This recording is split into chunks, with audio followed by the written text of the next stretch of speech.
जैसे अभी रबेल ने आपको बताया ना, PFFB हमारी पाकिस्तान फाउंडेशन फाइटिंग ब्लाइंडनेस, ये जो NGO है, ये सारे पाकिस्तान में जो हमारे ब्लाइंड लोग हैं उनको फैसिलिटेट करना, हेल्प आउट करना, ये है हमारा फंक्शन और कोशिश।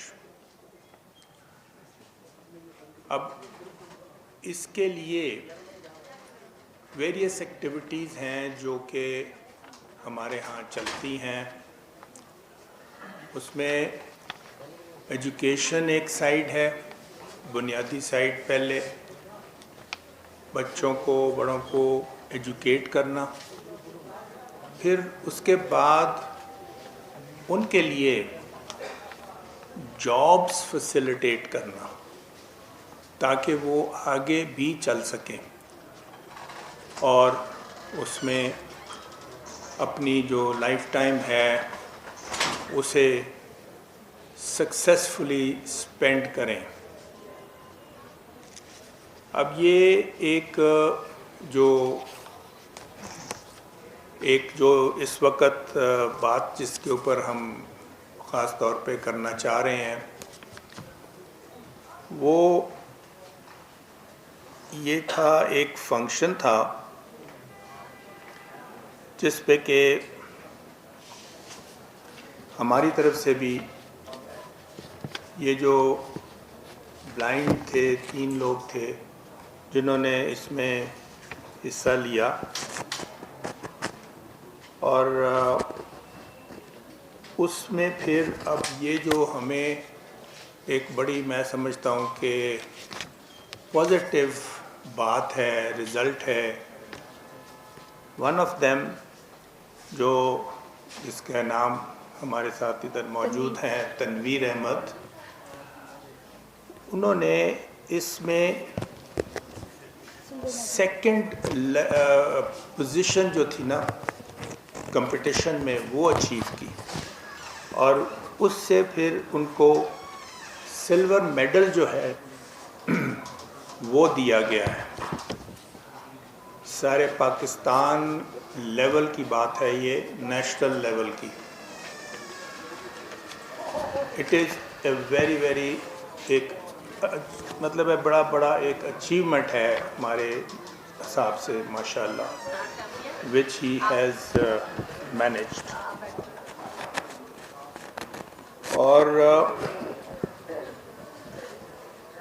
ये एक्टिविटी जो थी ना, ये एक्टिविटी दुबई में रखी गई थी, तो ये ऑल एक वर्ल्ड वाइड बेसिस के ऊपर ये सिलसिला बना था। सॉरी, मैंने पहले पाकिस्तान की बात की है, पाकिस्तान हम रिप्रेजेंट कर रहे थे वहाँ पे, और बाकी दुनिया के लोग थे जिसमें उन्होंने वहाँ पे पार्टिसिपेट किया। और फिर ये ग्लोबल लेवल पे ये अचीवमेंट है जो सिल्वर वाली बात है ना, नंबर 2 पोजीशन जो है, ये सारी दुनिया के हवाले से है। और ये वहाँ पे 19 फरवरी से लेके 27 फरवरी तक दुबई में इसको रखा गया था। और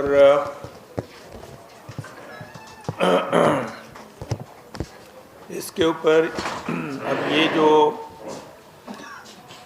अचीवमेंट है हमारी, माशाल्लाह, एक बहुत बड़ी, मैं कहता हूँ, अचीवमेंट है। और इस पर्पज़ के लिए, बाय द वे, अभी हमारे वाइस चेयरमैन हैं डॉक्टर अनीस रहमान साहब, वो भी तशरीफ़ ले आए हैं, और एक इनकी भी इसमें बड़ी कंट्रीब्यूशन है क्योंकि इन्होंने इसके ऊपर बड़ा वो एफ़र्ट की to try and facilitate and help out और कंट्रीब्यूट। तो माशाल्लाह इनका भी मैं बहुत शुक्रिया अदा करना चाहूँगा। और फिर अब ये जो हमारी जो इस वक्त की अचीवमेंट है, ये आप लोगों के लिए एक इन्फॉर्मेशन है बेसिक, जो कि हमें इस पे बड़ा वो है, खुशी है, अल्लाह का शुक्र है कि इस पोजीशन में हम आ गए। और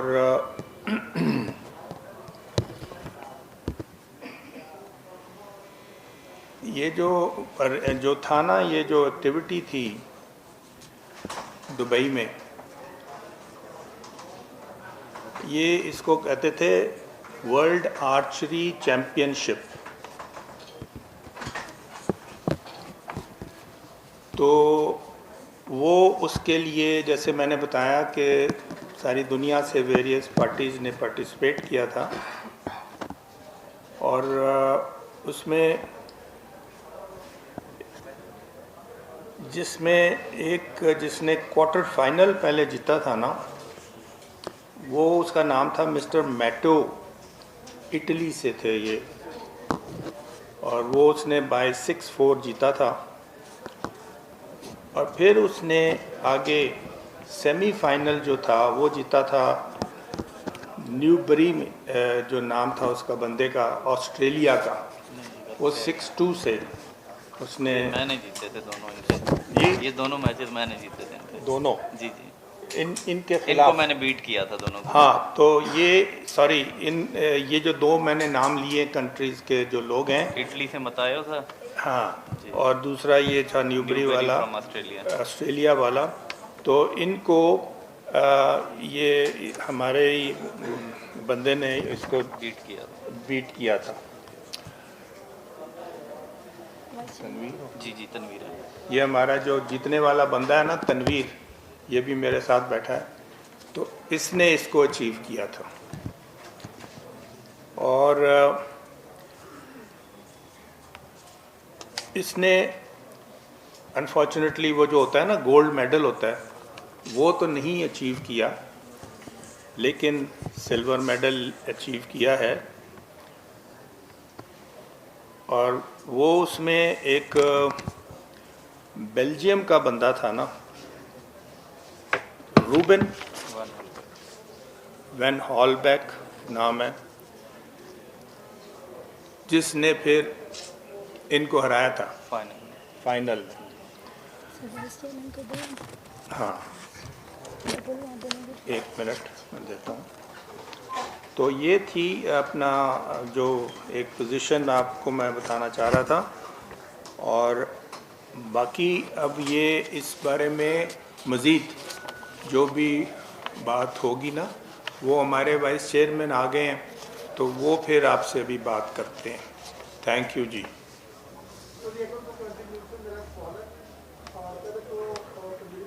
पहले ये ज़रा कंप्लीट कर लें बात, तो फिर आप सवाल कर लीजिएगा। पहले वाइस चेयरमैन से बात करें। मैं एक्चुअली सिर्फ ये कहना चाहता हूँ कि जो कमाल है ना, हमारे ये दो शहजादे जो बैठे हुए हैं यहाँ, तनवीर का और वलीद का, आपको शायद पता ना हो, मगर वलीद जो है 100 फुट पे जाके 31 सेंटीमीटर के टारगेट को जो है ना वो निशाना मारता है। तो जिस वजह से हम इनको इतना सराहते हैं, इतनी तारीफ करते हैं इनकी, कि जो इन्होंने इतनी डिसएडवांटेज के होते हुए इतना बड़ा एडवांटेज है पाकिस्तान का नाम जिंदा किया। और इसमें हमारा बहुत ज़्यादा साथ जो है ना, वो पाकिस्तान की कौंसलेट जो है दुबई, उसने इनकी रिहाइश का बंदोबस्त किया, इनको पिकअप ड्रॉप एयरपोर्ट से वो सारी गवर्नमेंट ऑफ पाकिस्तान ने सपोर्ट किया सबसे बड़ा।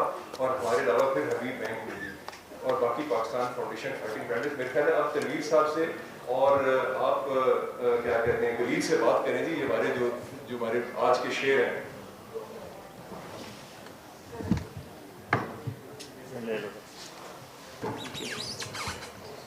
जी, अस्सलाम वालेकुम। अपना तलबा तो दिखाओ यार, ऊपर करके दिखाओ इनको ना तलबा। ये तस्वीर आएगी ना तुम्हारी।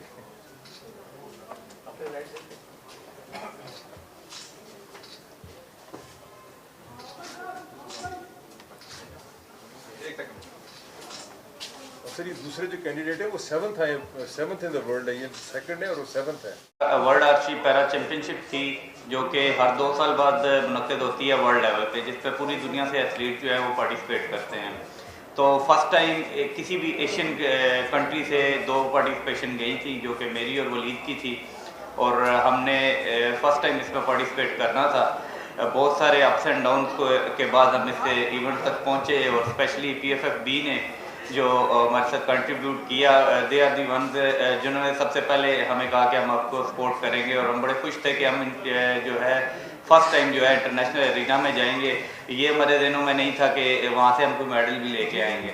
तो वहाँ पे हमने ये पार्टिसिपेट किया। ओवरऑल इसमें 40 कंट्रीज से 232 एथलीट ने पार्टिसिपेट किया फ्रॉम ऑल डिसेबिलिटीज़, जिसमें फिजिकल भी मौजूद थे और ब्लाइंड भी मौजूद थे और विजुअली इम्पेयर्ड भी। जो विजुअली इम्पेयर्ड कैटेगरी थी उसमें 14 एथलीट थे फ्रॉम 9 कंट्रीज। उनमें से तमाम जितने भी एथलीट थे उसमें 4 ऐसे एथलीट थे जिनको थोड़ा बहुत नज़र आता था, जिसे हम VI2-3 कैटेगरी कहते हैं, जैसे मैं हूँ, और बाकी जो थे वो टोटली ब्लाइंड थे और सबको ब्लाइंड फोल्ड के साथ खेलना था। 30 मीटर के डिस्टेंस पे 80 सेंटीमीटर के टारगेट पे शूट करना था। सबसे पहले जो हमारा राउंड होता है वो क्वालिफिकेशन राउंड होता है, जिसकी बेस पे इवेंट की सीडिंग बनती है।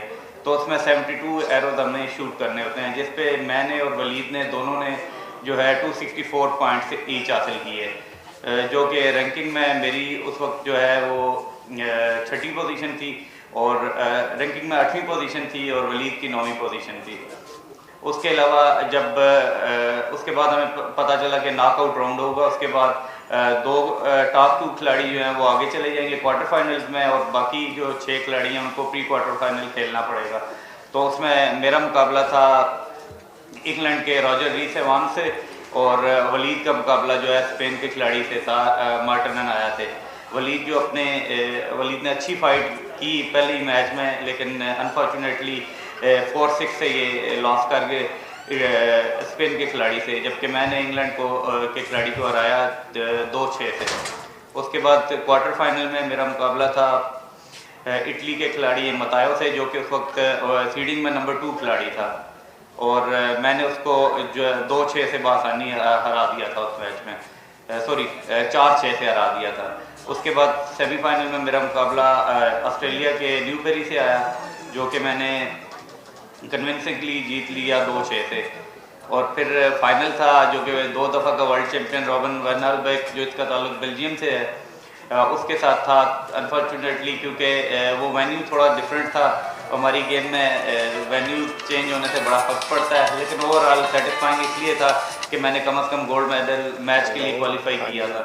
और 3-0 से मैं फाइनल में लॉस किया, थोड़ा सा अनफॉर्चुनेट रहा, लेकिन ओवरऑल एक अच्छा हमारे लिए था कि हम फर्स्ट टाइम इंटरनेशनल अपीयरेंस हमने दी थी और फर्स्ट टाइम ही हम सिल्वर मेडल के साथ आए थे, जिसको ना सिर्फ पाकिस्तान के लोगों ने उधर अप्रिशिएट किया बल्कि ओवरऑल तमाम कंट्रीज ने इसको अप्रिशिएट किया कि आपकी एफर्ट थी। तो फिर आज नहीं सबमिट होगी है?